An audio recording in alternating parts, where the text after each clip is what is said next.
दोस्तों, जब भी कहीं पैसा कमाने की बात होती है तो अक्सर सभी लोगों की यही इच्छा होती है कि वे जल्दी से जल्दी बस करोड़पति बन जाए। लेकिन दिक्कत ये है कि दुनिया में बहुत ही कम लोग हैं जिन्हें करोड़पति बनने का फॉर्मूला मालूम है, या ये कहें कि कुछ ही लोगों को पता है कि कब अपने पैसे को कौन सी जगह पर इन्वेस्ट करना है ताकि जल्दी से जल्दी करोड़पति बनकर अपनी बाकी की जिंदगी को एंजॉय किया जा सके। दोस्तों, इन्वेस्टमेंट का नाम आते ही लोगों के दिमाग में स्टॉक मार्केट का नाम तो जरूर आता है, लेकिन लोग इन्वेस्टमेंट के तरीके को लेकर कंफ्यूज हो जाते हैं। तो आज के इस वीडियो में आपको इन्वेस्टमेंट का एक ऐसा तरीका पता लगेगा जो आपको आने वाले समय में करोड़पति बना सकता है। दोस्तों, मार्केट में मनी मैनेजमेंट और कंपाउंडिंग के कई सारे फॉर्मूले हैं, लेकिन आज हम आपको एक ऐसे फॉर्मूले के बारे में बताएंगे जिसके आधार पर कंपाउंडिंग अपनी फुल कैपेसिटी के साथ वर्क करता है। तो चलिए इसे एक स्टोरी के थ्रू समझते हैं। एक शहर में 3 दोस्त रहा करते थे। एक का नाम था भोला, दूसरे का नाम था महेश और तीसरे का नाम था दिलीप। तीनों में बहुत गहरा दोस्ताना था क्योंकि तीनों का बचपन एक साथ खेलते हुए गुजरा था। लेकिन जैसे ही उनका स्कूल बीता, देखते ही देखते उनका कॉलेज भी बीत गया। अब तीनों दोस्तों की किस्मत इतनी अच्छी थी कि कॉलेज के लास्ट ईयर में प्लेसमेंट सेल के थ्रू ही उन्हें जॉब मिल गई, और वो भी 30,000 मंथली सैलरी के साथ। अभी तक लगभग तीनों दोस्तों की जिंदगी एक जैसे ही चल रही थी, लेकिन जैसे ही इन्वेस्टमेंट की जर्नी की शुरुआत हुई तब तीनों के डिसीजंस बिल्कुल अलग अलग थे। सबसे पहला दोस्त, जिसका नाम भोला है, वो नाम के साथ साथ काम में भी भोला है। उसका मानना है कि एक ही मानव जीवन है, उसमें इतनी ज्यादा टेंशन क्यों लेना। पैसा कमाते हैं खाने के लिए, तो मस्त खाओ पियो ऐश करो, इन्वेस्टिंग वगैरह के चक्कर में क्या ही पड़ना। इसलिए वह अपनी सारी मंथली इनकम का यूज रोजमर्रा की चीजों में ही कर लेता है, जैसे सेविंग्स और इन्वेस्टमेंट उसके लिए बने ही नहीं है। वही दूसरा दोस्त महेश, भोला की इन सब बातों में बिलीव नहीं करता। उसे जिंदगी भर 9 to 5 जॉब नहीं करनी है और जल्द से जल्द अपना पैसा इकट्ठा करके करोड़पति बनना है और रिटायरमेंट ले लेना है, जिससे अपनी बची हुई लाइफ को खुलकर एंजॉय किया जा सके। अब महेश ने सोचा कि अगर मुझे रिटायर होना है तो उसके लिए मुझे कितने पैसे चाहिए होंगे कि उसके बाद मुझे पैसों के लिए काम करने की जरूरत ना पड़े। इसके लिए उसने एक फॉर्मूला पता लगाया जिससे हम ये जान सकते हैं कि रिटायरमेंट के लिए हमें कितने पैसे चाहिए होंगे। वो फॉर्मूला है एनुअल एक्सपेंसेस डिवाइडेड बाय 4%। अब महेश ने पता लगाया कि उसका सालाना खर्चा लगभग 4 लाख के अराउंड है, तो इस हिसाब से 4 लाख डिवाइडेड बाय 4% जो होता है 1 करोड़ रुपए। तो महेश ने ये पता लगा लिया कि रिटायरमेंट के लिए उसे करीब 1 करोड़ रुपए चाहिए होंगे। तो अब इसके लिए उसे कहीं से 15x15x15 रूल के बारे में पता लग जाता है और वो उसे फॉलो करना शुरू कर देता है। महेश के एक कलीग ने उसे बताया कि वो हर मंथ अपनी सैलरी में से 15,000 रुपए 15 साल के लिए ऐसी जगह पर इन्वेस्ट करे जहां उसे 15% का रिटर्न मिल सके, तो वो 15 साल बाद करोड़पति बन जाएगा। लेकिन इस आइडिया के साथ एक प्रॉब्लम है कि 15 साल बाद जब 1 करोड़ का अमाउंट 7% इन्फ्लेशन के साथ एडजस्ट होगा तो इसकी वैल्यू काफी कम हो जाएगी, क्योंकि समय के साथ महंगाई भी बढ़ रही है।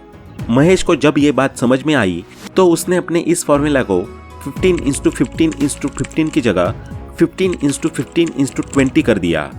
यानी कि अब वो हर महीने 15,000 रुपए 15% की रिटर्न के रेट के साथ 20 सालों के लिए इन्वेस्ट करेगा, जिससे उसे 20 साल बाद करीब 2 करोड़ रुपए प्राप्त होंगे, जिसे 7% इन्फ्लेशन से एडजस्ट करने के बाद भी उसे एक अच्छी खासी वैल्यू मिलेगी।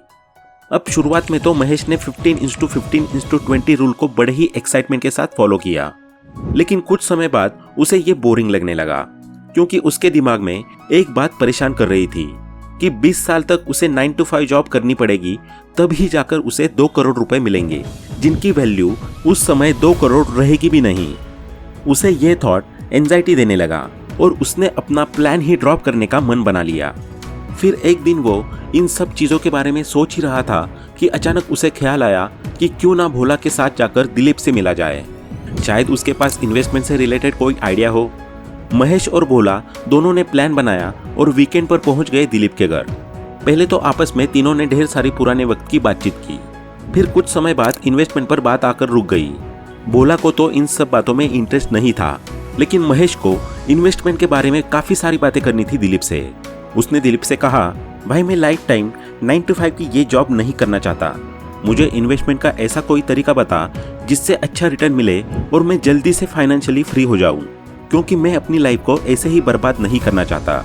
मैं अपनी लाइफ को बिना पैसे की चिंता के एंजॉय करना चाहता हूँ। इस पर दिलीप ने जवाब देते हुए कहा, हाँ भाई, मैं तेरी प्रॉब्लम समझ रहा हूँ और ये सिर्फ तेरी ही प्रॉब्लम नहीं है। ज़्यादातर जितने भी बिगिनर्स हैं उनके साथ ये प्रॉब्लम रहती ही है। वे फाइनेंशियली फ्री तो होना चाहते हैं, लेकिन उन्हें सही रास्ता मालूम नहीं होता, और जब उन्हें थोड़ी बहुत जानकारी हो भी जाती है तो वे तेरी तरह सिंपल SIP कर देते हैं और फिर जीवन भर कंपाउंडिंग का मैजिक देखने का वेट करते रहते हैं।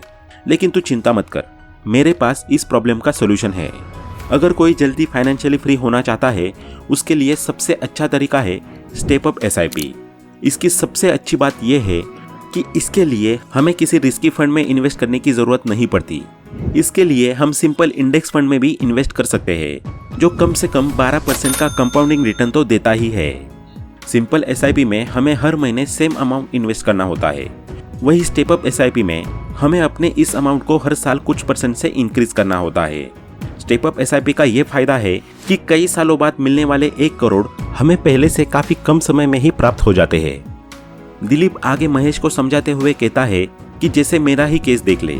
फिलहाल मेरी मंथली सैलरी 30,000 रुपए है, जिसमें से हर महीने 20,000 रुपए मैं इंडेक्स फंड में स्टेप अप SIP करता हूँ, और आने वाले कुछ महीनों में मेरा प्रमोशन होने वाला है, तो मेरी सैलरी भी बढ़ जाएगी।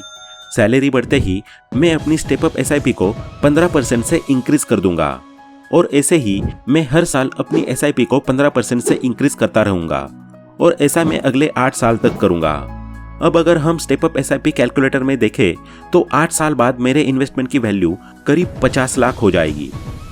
आगे दिलीप बताता है कि मैं स्टेप अप SIP के साथ साथ कंपाउंडिंग के 8:4:3 रूल को भी फॉलो करता हूँ। 8:4:3 रूल अमीर होने का सबसे बेस्ट फॉर्मूला है। महेश दिलीप की बात काटते हुए पूछता है कि 8:4:3 रूल क्या है। फिर दिलीप आगे उसे समझाता है कि मान ले स्टेप अप SIP के थ्रू स्टार्टिंग में जो मुझे 50 लाख रुपए कमाने में 8 साल लगे, तो अब अगले 50 लाख रुपए कमाने में मुझे मात्र 4 साल ही लगेंगे। वहीं इसके बाद जो अगले 50 लाख रुपए होंगे उसे कमाने में मुझे सिर्फ 3 साल ही लगेंगे। यानी कि शुरू के 8 साल में मेरे पास होंगे 50 लाख रुपए, फिर अगले 4 साल बाद मेरे पास होंगे 1 करोड़ रुपए, और अगर मैं चाहूँ तो 12 साल बाद भी रिटायर हो सकता हूँ। लेकिन मैं ऐसा नहीं करूँगा और अगले 3 साल का भी इंतजार करूँगा, क्योंकि तब तक मेरे पास पूरे 1.5 करोड़ रुपए आ जाएंगे। इसी को कहते हैं कंपाउंडिंग का 8:4:3 रूल। अब 1.5 करोड़ रुपए सुनकर इतनी देर से चुप बैठा भोला भी शॉक हो गया, और भोला भी महेश और दिलीप की बातों में इंटरेस्ट दिखाने लगा। भोला दिलीप को कहता है, 1.5 करोड़ रुपए? फिर तो मैं भी कल से ही स्टेप अप SIP शुरू कर दूंगा, वो भी कंपाउंडिंग के 8:4:3 रूल को फॉलो करते हुए। ये सुनकर महेश और दिलीप दोनों हंसने लगे और भोला का मजाक उड़ाने लगे, और उसे कहते हैं, क्यों भाई, तुझे तो इन्वेस्टिंग वगैरह सब फालतू की चीजें लगती थी। फिर भोला कहता है, हाँ भाइयों, क्योंकि मुझे ये नहीं पता था कि अपनी सैलरी के थ्रू भी करोड़पति बना जा सकता है। मैं तो अभी तक यही समझता था कि अगर करोड़पति बनना है तो बड़े बड़े बिजनेस करने पड़ते हैं, जिनको स्टार्ट करने के लिए करोड़ों रुपए भी लगाने पड़ते हैं, तब जाकर कोई आदमी अमीर बनता है। लेकिन दिलीप ने जो एग्जाम्पल दिया और जो कैलकुलेशन करके बताई, उसे देखकर मैं शॉक हो गया कि करोड़पति बनना इतना आसान है। ये अगर मुझे पहले पता होता तो मैं अपनी इन्वेस्टिंग की जर्नी शायद बहुत पहले शुरू कर देता। इस पर दिलीप बोला, सही कहा बोला, इन्वेस्टिंग की जर्नी की शुरुआत जितनी जल्दी हो जाए उतना ही आपके लिए अच्छा रहता है, क्योंकि कंपाउंडिंग को जितना लंबा समय मिलता है वो उतना ही अच्छा रिटर्न भी देता है।